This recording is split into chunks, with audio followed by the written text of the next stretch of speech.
नमस्कार दोस्तों, मैं एसआई ऋषभ जैन। जो आपने कमेंट्स के अंदर कुछ डाउट्स डाले थे, उस पे एक वीडियो लेके आया हूँ।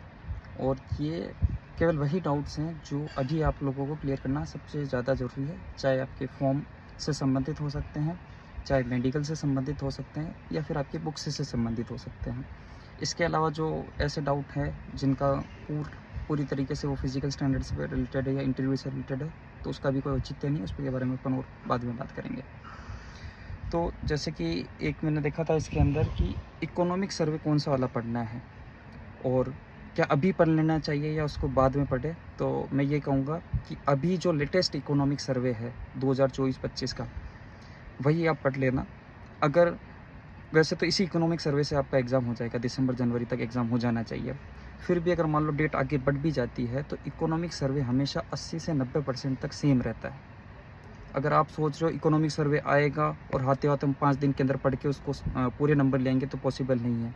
इकोनॉमिक सर्वे के अंदर सीधे-सीधे फैक्ट्स होते हैं, योजनाएँ होती है, उनकी तारीखें याद करनी पड़ती हैं, तो उनको याद करने में एक लंबा टाइम लगता है, इनको बार-बार रिवीजन की ज़रूरत होती है। तो इकोनॉमिक सर्वे अभी जो भी लेटेस्ट है, जैसे मैंने सिरेमिक का बताया था, अभी उनके पास जो लेटेस्ट क्लासेस चल रही हो या लेटेस्ट उनकी बुक चल रही हो, उसको परचेज़ करके उसको अभी से याद करना शुरू कर देना।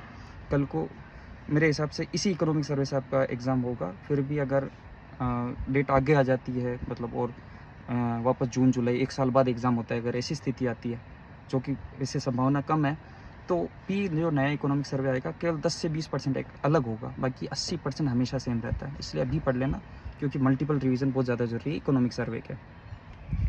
दूसरा एक डाउट और आया था कि जो मैंने जो बुक लिस्ट बताई उसके अंदर कुछ ये कमेंट कर रहे थे कि आपने कलाम कोचिंग के बारे में नहीं बोला या उत्कर्ष के बारे में नहीं बोला। देखो, मेरे को यहाँ पर कोई वो पेड प्रमोशन नहीं चल रहा है मेरा। जो मैंने पढ़ा है वो मैंने आपको सजेस्ट कर दिया। बाकी मेरा हमेशा ये कहूँगा आपको कि सुनो सबकी, करो मन की। अगर आपको कलाम के नोट्स के अंदर सेटिस्फेक्शन मिलता है या कॉन्फिडेंस आता है कि इससे आपका सिलेक्शन अच्छा हो सकता है, कन्फर्म हो सकता है, तो आप ज़रूर उसको पढ़ो। भाई मैंने जो पढ़ा है, जो मुझे पता है, वो आप लोगों तक शेयर किया। ये कोई पेड प्रमोशन नहीं, मुझे कुछ भी नहीं मिल रहा है। बस मैं अपनी गाइडेंस आपको दे रहा हूँ, और कुछ भी नहीं है इसके अंदर। एक मेडिकल के अंदर 2-3 इश्यू है जो अभी क्लियर करना बहुत ज़रूरी है, वरना क्या पता आप तैयारी करें, कल को मेडिकल में अगर बाहर हो गए तो सारी मेहनत वेस्ट हो जाएगी।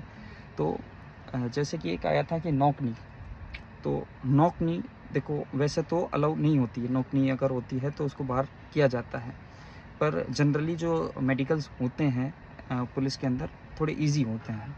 तो नॉर्मल सी अगर आपकी नोकनी की प्रॉब्लम है तो चल जाएगी। आप इसको मतलब एक तरह से अवॉइड कर सकते हैं। अगर आपकी नोकनी की थोड़ी बहुत प्रॉब्लम है तो ज़्यादा परेशानी नहीं होगी इससे।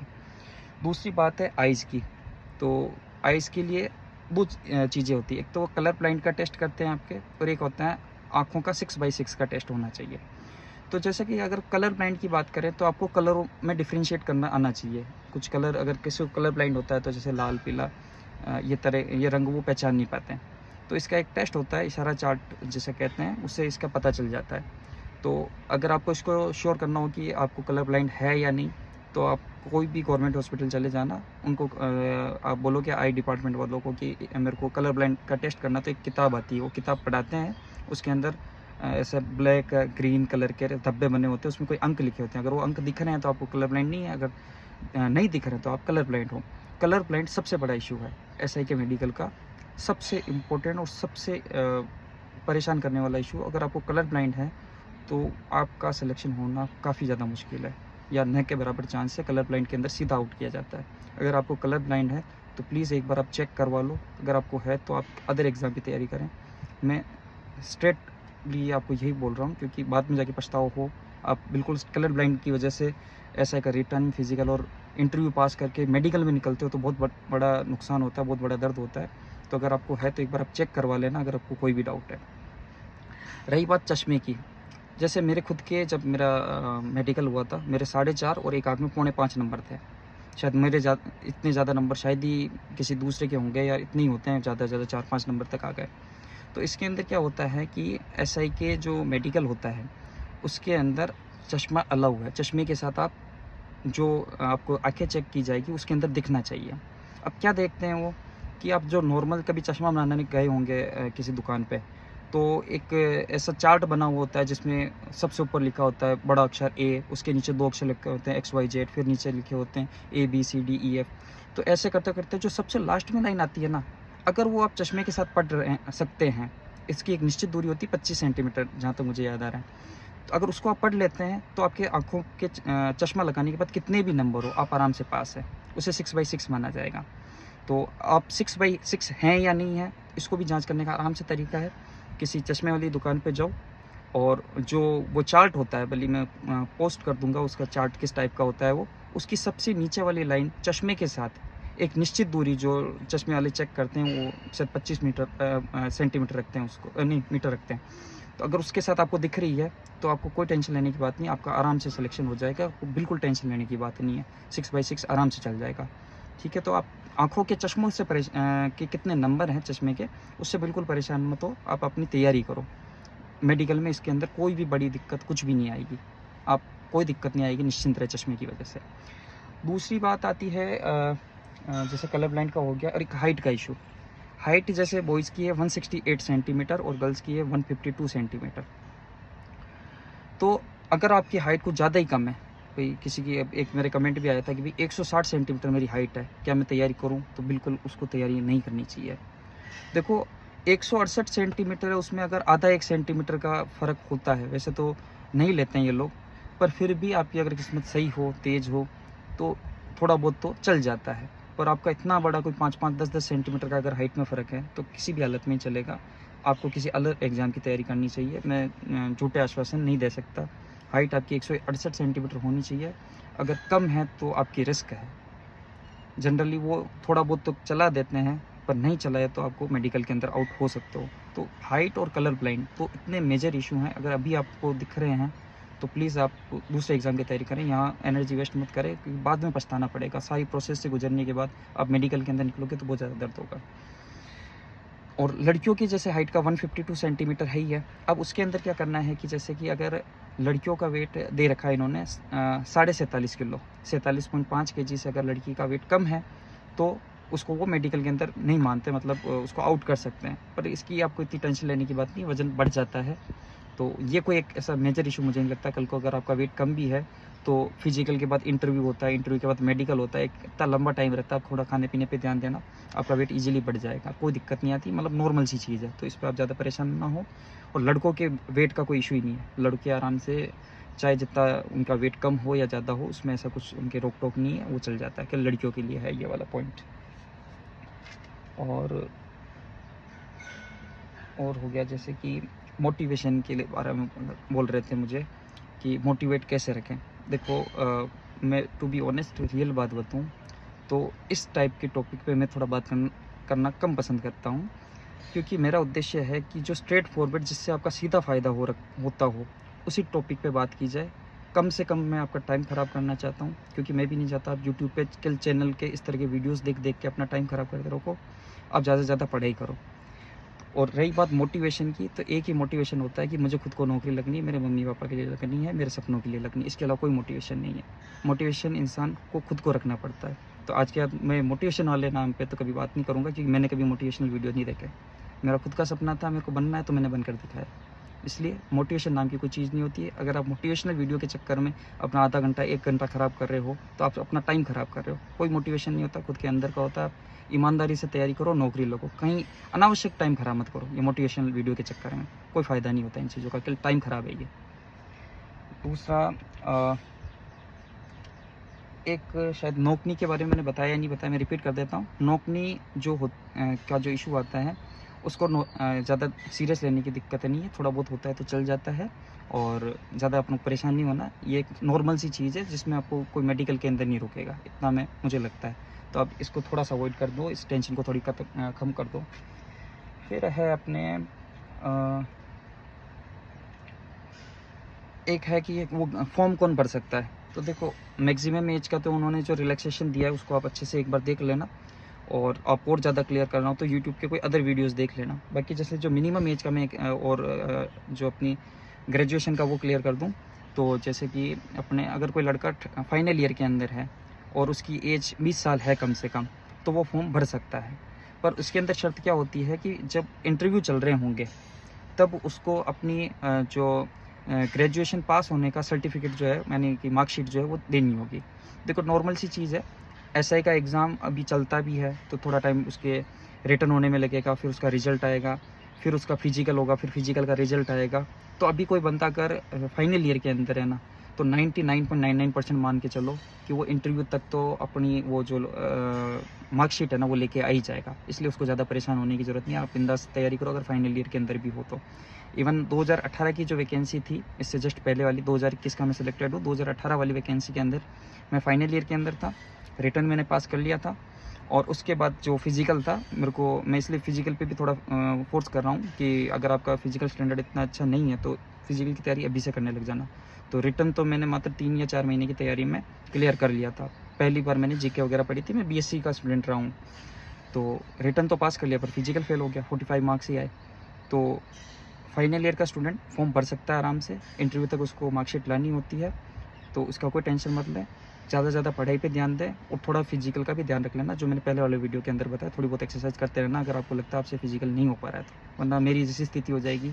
मैं 2018 में सेलेक्ट हो सकता था पर फिजिकल फेल हो गया, है ना। तो ये चीज़ आपके साथ नहीं होनी चाहिए, तो आप पहले ही ध्यान रख लेना इस चीज़ के बारे में। और एक सबसे इम्पोर्टेंट चीज़ है कि जो कैडर होता है कि भाई वैसे तो 4 तरह के सब इंस्पेक्टर होते हैं, एपी, आईबी, आरएसी और एमबीसी के। एमबीसी की अब की बार वैकेंसी नहीं है, तो अपन बात करते हैं 3 की। अब इन तीनों के क्या काम है इनको शॉर्ट में बता देता हूँ, क्योंकि आप जब फॉर्म भरोगे थोड़े दिन बाद फॉर्म स्टार्ट होंगे तो आपके पास एक प्रेफरेंस पूछी जाएगी कि आपको एपी भरना है, आईबी भरना है, आरएसी भरना है। और यहाँ अगर आपने गलती कर दी तो आपकी बहुत अच्छी रैंक होने के बावजूद भी आपको मनपसंद की नौकरी नहीं मिल पाएगी। अब सब इंस्पेक्टर तो होंगे पर तीनों सब इंस्पेक्टर के काम में रात दिन का अंतर है। अब इसके अंदर बात करें कि 3 तरह के सब इंस्पेक्टर होते हैं, तो सबसे पहले बात करते हैं एपी। जो नॉर्मल सब इंस्पेक्टर आप जो गांव के लोग या जो कम पढ़े लिखे लोग जो सब इंस्पेक्टर थाने के अंदर देखते हैं ना, वो है एपी का सब इंस्पेक्टर, जो थाने के अंदर बैठता है, थाने का एसएचओ बनता है, लॉ एंड ऑर्डर की ड्यूटियाँ करता है, जिसको आप जनरली देखते हो और उसी से मोटिवेट होते हो कि आप गश्त पे अंदर कोई गाड़ी देख रहे होंगे, एक सिपाही गाड़ी चला रहा हो, पास में एक थानेदार बैठा, तो 99% चांस वो एपी का थानेदार होता है। ये तो काम होता है उसका कि फील्ड पोस्टिंग होती है, उसको थाना मिलता है, थाने का एसएचओ लगता है, पूरे टाइम वो फील्ड के अंदर रहता है, ठीक है। और दूसरी नौकरी होती है आईबी की, जो होती इंटेलिजेंस की, इसको फुल फॉर्म बोले तो सीआईडी के अंदर। सीआईडी का काम क्या होता है? इंटेलिजेंस का। इंटेलिजेंस का मतलब क्या है? जैसे कि आपके ज़िले के अंदर मान लो कि प्रधानमंत्री जी की विजिट है, मुख्यमंत्री जी की विजिट है, तो शांतिपूर्ण वो विजिट हो जाए। कोई राज्यपाल आ रहे हैं, उनकी विजिट शांतिपूर्ण तरीके से हो जाए। कोई मेला वगैरह होने वाला है बड़े स्तर का, जैसे खाटू श्याम जी का मेला, तो वहाँ पर जो आईबी के सब इंस्पेक्टर्स या अधिकारी लगे हैं वो ये देखते हैं कि कितनी भीड़ आ जाएगी, कहीं भगदड़ तो नहीं बच जाएगी, कोई बम वम की सूचना है या कोई आतंकवादी घटना की सूचना है, तो उसके बारे में वो ध्यान रखते रहते हैं। ये उनका होता है इंटेलिजेंस का काम। जैसे कि कोई धरना प्रदर्शन चल रहा है, तो धरना प्रदर्शन कहीं हिंसक तो नहीं हो जाएगा, कितने लोग धरना प्रदर्शन के अंदर आने की संभावनाएं हैं, तो इसका एक मोटा मोटा अनुमान लगाना या इंटेलिजेंस का काम किसका होता है? आईबी का होता है। तीसरी आती है आरएसी। आरएसी का काम होता है कि जैसे कि अपने कोई जब लॉ एंड ऑर्डर बिगड़ जाता है, मान लो कि जैसे कि अपने धरना प्रदर्शन चल रहा है, भीड़ उग्र हो गई, तो जो अतिरिक्त जाब्ता होता है, एक तो थाने के पास तो कितने 30-40 लोग होते हैं, एक तो सीआई साहब हो जाएंगे, एक सब इंस्पेक्टर हो जाएगा और थोड़े बहुत कांस्टेबल हो जाएंगे 40-50। पर मान लो कि भारी संख्या में भीड़ आ गई और उग्र हो गई, तो अपन जो अतिरिक्त जाब्ता मंगाते हैं ना, उनका प्रभारी एक जो सब इंस्पेक्टर होता है, उसको आरएसी में पदनाम होता है प्लाटून कमांडर, वो आता है जो कि भीड़ नियंत्रण का काम करता है। तो आरएसी वालों का क्या काम है कि जब भीड़ वगैरह उग्र हो गई है, लॉ एंड ऑर्डर बिगाड़ना है, भीड़ को शांत करना है, तो उसके अंदर वो अपनी सेवाएं देते हैं। मतलब जो थाने की पुलिस होती है उसके साथ सहयोग करके भीड़ को शांत करने का काम करते हैं। इसके साथ ही जैसे कोई मेले की ड्यूटी हो गई, जैसे खाटू श्याम जी मेले, तो अब थाने के अंदर तो गिनती के वही सिपाही, तो अतिरिक्त जाब्ते की जहाँ भी ज़रूरत पड़ेगी तो वो वहाँ कौन जाएगा? आरएसी के सब इंस्पेक्टर या सिपाही वो लोग जाएंगे। तो ये तो एक होता है मोटा मोटा अंतर। अब जैसे अगर अपन बात करते हैं तो एपी जनरली जो लोगों की प्रेफरेंस रहती है, जो मेरी भी रही थी, पहली प्रेफरेंस मेरी एपी रही थी, दूसरी आईबी रही थी, तीसरी आरएसी रही थी। एपी वाला सब इंस्पेक्टर क्या हो सकता है कि डेपुटेशन या प्रतिनियुक्ति पर अगर आईबी के अंदर सीटें खाली है तो आईबी के अंदर जाके अपनी सेवाएं दे सकता है। मान लो जैसे कि थाने के अंदर मेरे को काम करने का मन नहीं हो रहा, मैं एपी का सब इंस्पेक्टर हूँ, मुझे जैसे थाने में अभी काम करने में रुचि नहीं है, मैं चाहता हूँ कि थोड़ा मैं आईबी के अंदर जाके अपनी सेवाएं दूँ, इंटेलिजेंस के अंदर ऑफिस वर्कर हूँ। आईबी वालों के ऑफिस वर्क होता है, उनको जैसे छुट्टी मिलती है ना संडे की, एसपीओ ऑफिस में छुट्टी रहती है तो उनको छुट्टी भी मिलती है, ये सबसे अच्छी चीज़ होती है आईबी वालों के। तो मेरे को लग रहा है कि यार मैं थोड़ा परेशान हो गया हूँ, मुझे थोड़ा सा रिलैक्स होने के लिए थोड़ी छुट्टी भी मिल जाए, फैमिली को टाइम भी देना है, तो मैं आईबी के अंदर जा सकता हूँ। ठीक है, अगर वहाँ पर सीट खाली है, यानी एपी वाला सब इंस्पेक्टर आईबी में जा सकता है। ठीक, पर आईबी वाला सब इंस्पेक्टर कभी एपी में नहीं जा सकता। यानी कि आईबी के अंदर जो सीआईडी के अंदर जो सब इंस्पेक्टर लगा हुआ है, वो चाहे कि मैं थाने का एसएचओ लगूँ तो उसके लिए संभव नहीं है। यानी एपी वाला आईबी में जा सकता है, पर आईबी वाला एपी में नहीं जा सकता। और एपी वाला आईबी में जाएगा तब जाएगा जब सीट खाली होगी, और थोड़े टाइम के लिए जाएगा, 4-5 साल तक जा सकता है, वो 10 साल तक भी जा सकता है, उसकी लाइजनिंग पर डिपेंड करता है। आरएसी वाला सब इंस्पेक्टर भी कभी थाने का एसएचओ नहीं लग सकता, यानी वो थाने में नहीं जा सकता। ठीक है, यानी सीधी सी बात है, थाने का जो एसएचओ है वो चाहे तो आईबी के अंदर सेवाएं दे सकता है और आरएसी के तरह का काम भी कर सकता है। अगर मान लो वो पुलिस लाइन के अंदर अपना पदस्थापन करा देता है तो उसकी ड्यूटी भी मेले के अंदर लगना, भीड़ को नियंत्रित करना, उस स्थिति में भी उसकी लग सकती है। यानी एपी वाला चाहे तो आईबी के रूप में या आरएसी के रूप में अपनी सेवाएं दे सकता है, अगर वहाँ पर सीट खाली है तो। मैं कह रहा हूँ सीट खाली है, कोई ज़रूरी नहीं होगा, सीट खाली नहीं है तो वो नहीं दे पाएगा। तो एपी प्रेफरेंस अगर आप भर रहे हैं तो आपको अगर चैलेंजिंग जॉब चाहिए कि मुझे थाने के अंदर 24 घंटे की ड्यूटी कर सकता हूँ, मैं सारे मेंटल प्रेशर को झेल सकता हूँ, एडवेंचर करना चाहता हूँ, तो आपको एपी को ज़रूर प्रेफर करना चाहिए। आईबी के अंदर क्या होगा, एक जिला मुख्यालय पे आपकी पोस्टिंग हो जाएगी, आपकी फैमिली बढ़ती है तो बच्चों के लिए अच्छी स्कूल, वो चीज़ें हो जाएगी, आपको एक छुट्टी मिल जाती है। और आईबी के अधिकारी जो होते हैं जनरली उनको वर्दी पहनने की ज़रूरत नहीं पड़ती है, चाहे तो पहने अपने शौक से, बाकी वो सिविल के अंदर रहते हैं ज़्यादा टाइम तक, ताकि वो गुप्तचर या इंटेलिजेंस का काम कर सकें। तो ये हो गया आईबी वाला। आरएसी वाले के अंदर सबसे अच्छी चीज़ क्या है, आरएसी के अंदर जो प्लाटून कमांडर पोस्ट होती है उनको काम केवल मॉनिटरिंग का होता है, उनको कोई खुद जाके किसी पॉइंट पर खड़ा नहीं होना होता, जनरली नहीं होना होता। उनके पास एक कंपनी होती है जिसमें 50-100 कांस्टेबल उनके अंडर होते हैं, तो उनको एक मॉनिटरिंग करनी होती है। तो किसी को अगर आरएएस की तैयारी करनी हो या और अच्छी तैयारी और आगे बढ़ने की इच्छा हो, और अभी केवल एक नौकरी चाहिए हो और शांति की नौकरी चाहिए हो, पुलिस में पुलिस की वर्दी भी चाहिए, शांति की नौकरी चाहिए, तो ज़रूर वो आरएसी को प्रेफर करें, क्योंकि आरएसी के अंदर आपको पढ़ने का टाइम बहुत अच्छा मिल जाएगा, आप आगे फर्दर स्टडीज़ कर सकते हैं, आगे पढ़ाई कर सकते हैं। बाकी अगर आप एपी के अंदर रहते हो तो थोड़ा उसमें मुश्किल, क्योंकि हेक्टिक जॉब होती है, 24 घंटे की नौकरी, अगर आप थाने कैसे चलोगे तो 17 टेंशन होती है। आईबी के अंदर साप्ताहिक मतलब कि छुट्टी है अपने पास।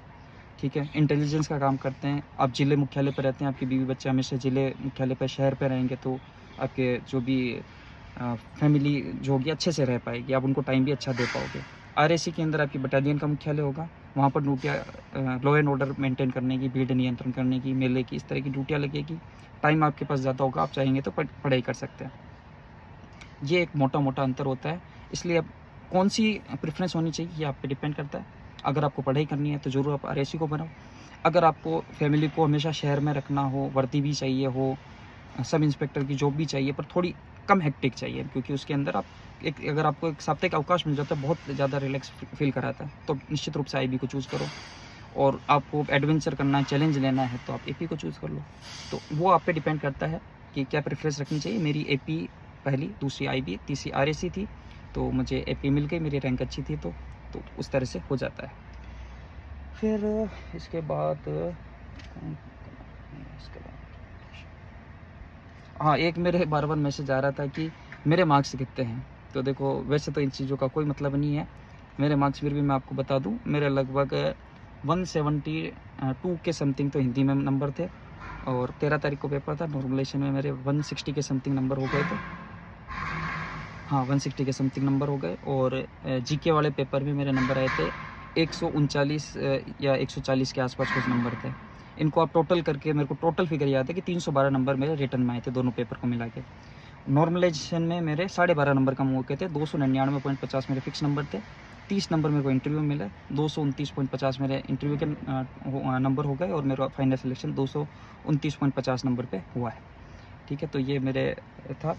अब मैंने जो जितने डाउट दिख रहे थे वो क्लियर कर दिए हैं। अब मेरा जो एक व्यक्तिगत मैं करना चाह रहा हूँ वो ये है कि अब मेरे को अगर प्रॉपर टाइम मिलता रहेगा तो मैं ये चाह रहा हूँ कि हिंदी की क्लास निःशुल्क रूप से रोज़ एक वीडियो अपने यूट्यूब चैनल पे डालूँगा। कोई पूरी तरह से निःशुल्क रहेगा, पर मैं इसके अंदर आपको ये चीज़ क्लियर कर दूं कि अगर मेरी कोई ड्यूटी लग जाती है तो मैं रेगुलर बेसिस पे क्लास ले पाऊँ या ना ले पाऊँ, इसकी कोई गारंटी नहीं है। मैं आपके हेल्प के लिए कोई अच्छे वीडियोस जो पूरी तरीके से जितनी मेरी एफर्ट्स है अपने 100% लगा के एक वीडियो तैयार कर सकता हूँ डेली, जिसके अंदर हिंदी के जितने भी टॉपिक हैं मेरी कोशिश तो रहेगी पूरा सिलेबस करूँ। पर मैं इसकी गारंटी नहीं ले सकता, कल को मेरी ड्यूटियाँ लग जाती है या मेरे को कहीं जाना पड़ता है तो मैं रेगुलर कभी नहीं हो सकता, इसलिए मैं आश्वासन तो नहीं दे सकता पर पूरी कोशिश कर सकता हूँ। तो एक सीरीज़ अपन चालू करने की पूरी कोशिश करेंगे, जिसके अंदर स्पेशली वो मेरे लिए रहेगी हिंदी की। हिंदी का कंप्लीट सिलेबस करवाने की मैं कोशिश कर सकता हूँ, पर गारंटी नहीं ले रहा हूँ, मैं अभी भी क्लियर कर रहा हूँ। अब अगर सिस्टमेटिक आप तैयारी कर रहे हो तो निश्चित रूप से आप पहले कोई कोचिंग को ही प्रेफर कर लेना, क्योंकि मेरी अगर ड्यूटी लग जाती है या मैं कहीं डिस्टर्ब हो जाता हूँ तो रेगुलर बेसिस पे क्लास नहीं ले पाऊँगा। पर मेरा प्रयास रहेगा कि जो क्लास मैं डालूँ उसमें अंदर मैंने जो ट्रिक्स अपनाई हैं, जो अपना दिमाग लगाया था उन क्वेश्चंस को हैंडल करने की, उसको पूरी तरीके से क्लियर करके रखूँ, अपना 100% दूँ, और वो हमेशा पूरी तरह से निःशुल्क होगा, चाहे कोई भी वीडियो। और भी आपको कोई डाउट हो कमेंट या फिर इंस्टाग्राम के थ्रू बता देना मुझे। बाकी और मिलते हैं अगर कोई डाउट वगैरह होगा तो। और बाकी अब मैं चाहूँगा कि जो नॉर्मल जो भी क्वेरी है ना, कि सिलेबस क्या है, ठीक है, एज कहाँ से कहाँ तक है, ठीक है, ओबीसी की कितनी एज है, ये देखो जनरल चीज़ें हैं, ये आपको कहीं भी यूट्यूब पे मिल जाएगी, या जो ओरिजिनल विज्ञप्ति उसको आप पढ़ोगे वहाँ मिल जाएगी। मेरा एकमात्र उद्देश्य है कि वो चीज़ आपको क्लियर बताई जाए, या तो प्रैक्टिकल फील्ड से रिलेटेड हो, जैसे कि मैंने API BRSC में फ़र्क बताया, या फिर जो मेडिकल के अंदर जो प्रॉब्लम आती है वो, जो थोड़ी जो एक व्यक्तिगत अनुभव जो मैंने फ़ील किया था पूरी प्रोसेस के अंदर, वो मैं ज़्यादा से ज़्यादा शेयर करना चाहता हूँ। बाकी जो जनरल चीज़ें है कि फॉर्म कौन भर सकता है, इसकी डेट कब से कब तक है, ये इस तरह के टॉपिक्स में वीडियो थोड़ा बनाना मैं कम पसंद कर रहा हूँ। तो मेरा ध्यान रहे, कोशिश रहेगी कि मैं उन टॉपिक्स पे बनाऊँ जो पूरी मेरी जर्नी के दौरान थी, और मैं हिंदी की एक रेगुलर सीरीज़ लाने की कोशिश करूँगा अगर मुझे पूरा प्रॉपर टाइम मिलता गया तो, और मैं कल से इसके प्रयास करूँगा। धन्यवाद।